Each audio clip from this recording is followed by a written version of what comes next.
everyone, welcome back to my channel and welcome back to another episode of the series where I kind of tell you guys how I created my freelance photography business. In the last episode, I covered my online store. A link will be down in the description as well as a link to my actual website, so you guys can go and check that out and get some inspiration for your own website. And there's also a bunch of other links down there where all of you can get some freebies, so definitely go and head down there and check out all the cool stuff. Now without any further ado though, let's jump into today's video where I'm actually going to be sharing with you, my friends, why it's so important to actually have a blog on your website. Now you might be thinking, what, I'm a photographer or I want to become a freelance photographer, why do I need a blog? Well, I'm going to be covering that first, going over exactly why you actually need a blog on your website. Then I'll be going over how I kind of created my blog posts and what topics I chose to write about. And then thirdly, I'll cover some other topic ideas that you could write your own blog posts about. So yeah, let's just jump in. Okay, so number one, why do you need to have a blog on your website? Now, the reason for this is actually SEO, or search engine optimization. I'm sure you've heard about this, especially if you do currently want to create a website or are creating a website. Basically what SEO is, it's kind of how well your website ranks on search engines like Google, for example.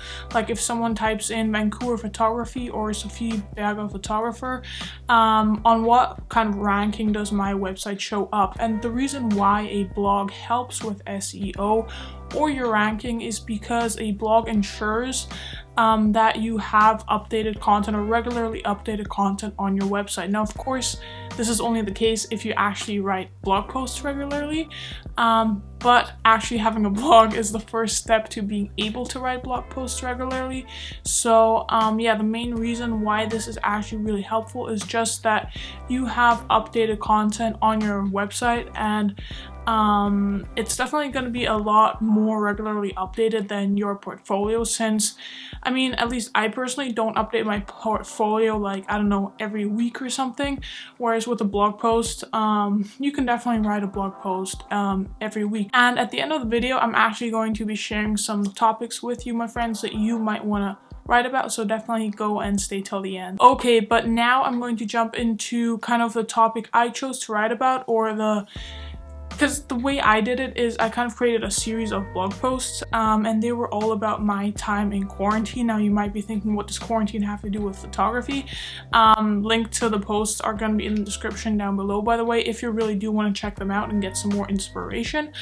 But basically, when I came back to Vancouver from Austria, I had to stay in quarantine at my university campus, and I still wanted to kind of work on and improve my photography skills. So I set myself the kind of quarantine photography challenge, or 14-day quarantine photography challenge, I think I called it, where I kind of challenged myself to take one photo that I was happy with every single day, and I would post that on my Instagram story. Go follow me on Instagram, by the way, if you're not already. It's just a great way to get in touch with me. But anyways, and I also posted that photo as a blog post, and yeah, that was just a super easy way to kind of get out content every single day, actually, which is super updated content, since I mean, a post every day is like pretty frequent updates if you ask me. And yeah, it was just kind of easy content to put out there, which I think still, first of all, helps people out if they're in quarantine and they want to work on photography skills. And it was a really nice creative exercise for myself to do as well. Okay, but now if you aren't in a quarantine or not going to be in a quarantine, my friends, here is what you can do, what you can write about. One good topic you can write about as a photographer is just reviews. If you purchase a new lens, a new camera bag, whatever it is, just post a review blog post, and people will definitely search that up, and it will also improve your ranking in the search engines. Now, another topic you can write about is just if you travel to a new location, you can kind of share your favorite photography spots at that location in a blog post.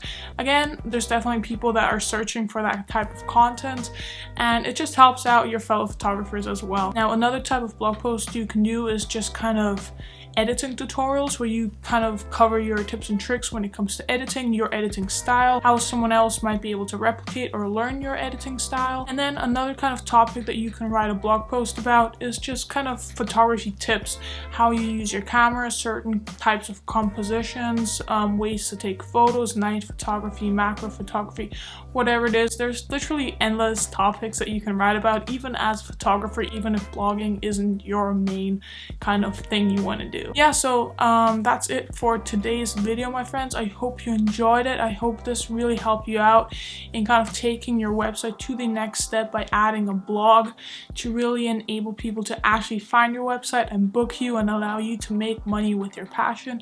If you did enjoy this video, definitely leave a like down below to let me know, and subscribe if you're not subscribed already. Yeah, hit the notification bell, and as always, stay safe and I'll see you soon.